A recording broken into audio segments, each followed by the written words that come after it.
Прежде всего хочу выразить признательность всем вам за то, что вы приняли приглашение и приехали в Санкт-Петербург.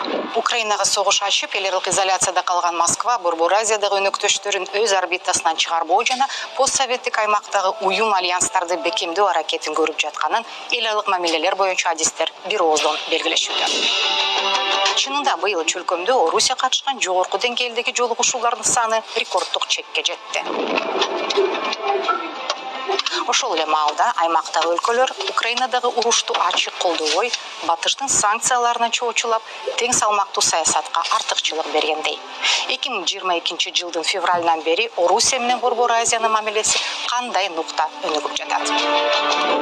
Сөз башынан болсун. Орусия кошунасына кол салгандан көп узабай мартта Улуттар уюмунда Москваны аскерлеринен